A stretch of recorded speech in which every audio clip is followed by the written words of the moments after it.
Mr. President. Hello, future people. This is Great Uncle John's weekly video log. I'm Great Uncle John. This is number 13. It is Sunday, April 1st, 2018, Easter Sunday.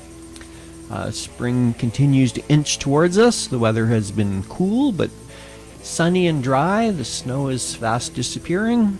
It was a fairly busy weekend of cleaning and cooking and traveling and eating and visiting with family and friends, as many holiday weekends are, and that's what makes them fun.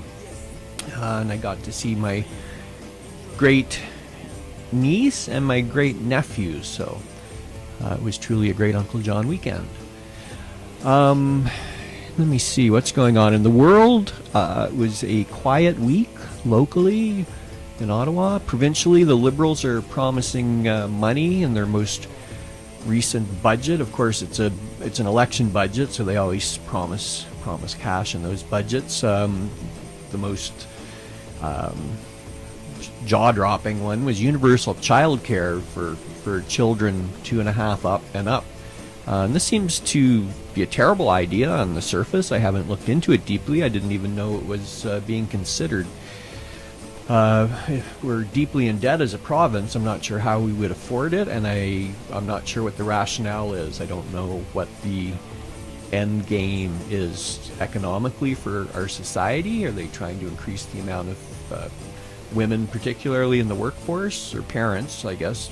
You know, it's a fact that you have to work 2 jobs to raise a family, so I guess you have to go back to work when the child is 2.5 years old. But I raised 2 children and I paid their child care, and most of the parents I know have done that, so I'm not sure why society would pay for your child care. I can see subsidizing it in some cases. They subsidize in Quebec, and that's a good thing. And I did raise my children in Quebec partly, so I took advantage of their subsidized daycare facilities. So yeah, I mean, I don't want to be a hypocrite here.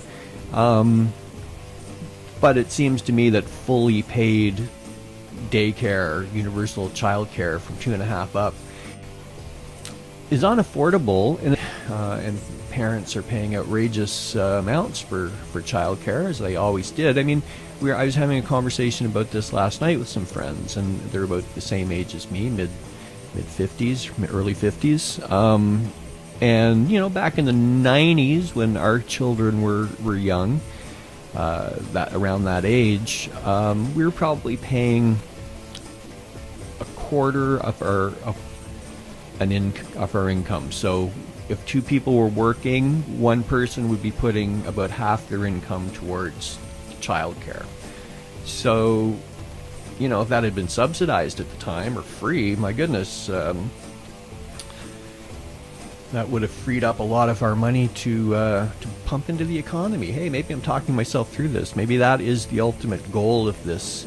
It's an interesting question I'm going to look into further. As I talk my way through that, I realize that there might indeed be some benefits to it. So they have that. They're promising to reduce overcrowding in hospitals. That's good. Eliminate copay or deductibles from seniors' prescriptions. Fine. Expanding capacity at sick kids' hospitals. Great. We have to do these things as a society. On the other hand, we have Doug Ford, who's just sort of spouting bullshit as far as I can tell. I read one headline, and it might be fake news that's out there, but something about cutting CBC funding, which isn't a provincial issue. I've heard him talk about abortion in the past. Sex education, these hot button cultural issues that I think it's not, he doesn't seem serious. He seems to be out to win the populist vote, but without any real plan for the province. But that said, it does seem that he's set to form a minority government. Who knows, though? Maybe this budget will turn people's minds. People tend to be bribed with their own money, so that might happen in this case. So one way or another, we seem to be heading for a minority government, which is the most democratic form of government, in my opinion. I think when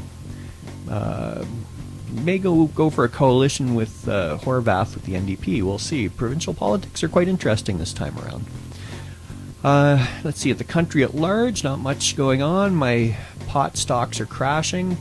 Analysts seem to think that they are severely overvalued. Luckily, I dumped one of them back when the market was in a high in early January, so even if I lose everything now, I'll still come out ahead somewhat. So I think I'll just hunker down for the long term and stop checking them, and maybe check back in a year and see where they're at.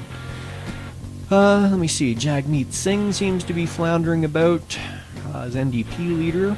He looked like he cozied up a little too much with the separatists there, the Sikh separatists, and Canadians just aren't interested in overseas politics. We can be sympathetic to a cause, but I don't think we want a national leader that's that close to an overseas cause. We don't need an enemy of India. But I like Jagmeet. I think he seems to be a pretty classy guy and an honorable guy, and I like the way he presents himself. So we'll see where it goes. We're still a year away from the election. If anyone's going to benefit from this, it's Justin, who's been sliding in the polls a little bit after his disastrous India trip a few weeks ago. He started to slide in the polls.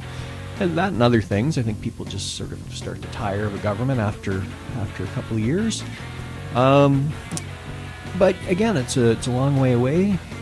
The election will be interesting to watch the Conservatives and see how much they ramp up the anti-immigration populism. I imagine a lot will depend on how well Doug Ford does in the provincial election.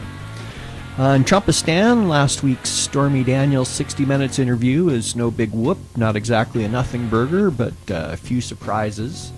Everyone knows Trump is a dirtbag, and there's nothing linking him to anything, which would be the most serious crime, would be campaign financing, and we didn't hear anything on that front, nothing solid.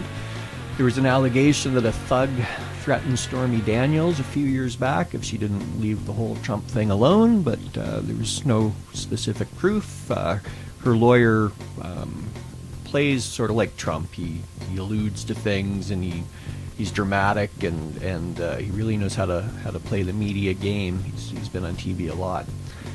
Trump is keeping his mouth shut. It seems both Putin and Stormy Daniels have something over Putin, as he never says anything about either one.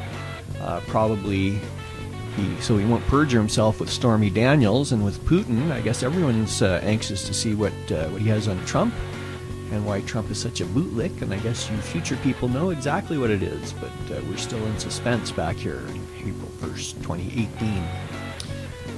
What else did Trump do? He fired his Veterans Affairs Secretary, and installed his own doctor, the guy who said that he was this healthiest leader in the world and would live to be 100, and so he made him the VA secretary. I'm a little unclear about the politics of the VA.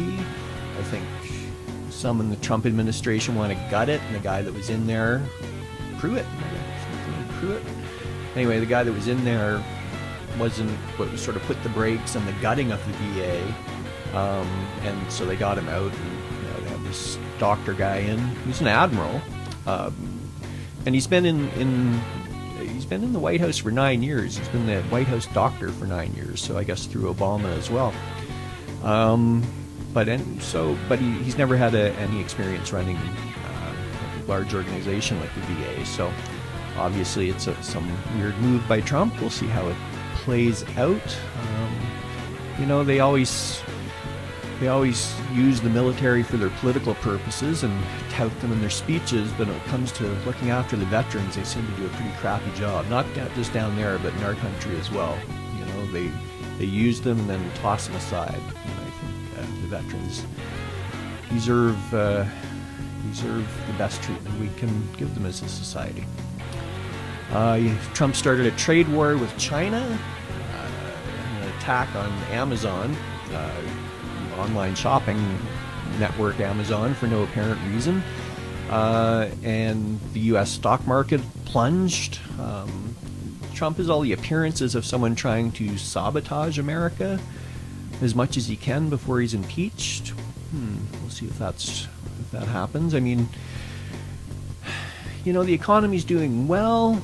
Does it have anything to do with Trump's tax cut? I don't know. Perhaps it did. And if the American economy is doing well, that's awesome. And if Trump had something to do with it, kudos to Trump. It doesn't take away from the fact that he seems to be what you all know he is now. So and what we think he is. So yeah, let's see what history tells us about this time. It was actually a pretty quiet week overall. So that's it. I think I'll shut up now and bring this to an end. And hopefully, if our luck holds, I'll see you next week. Take care.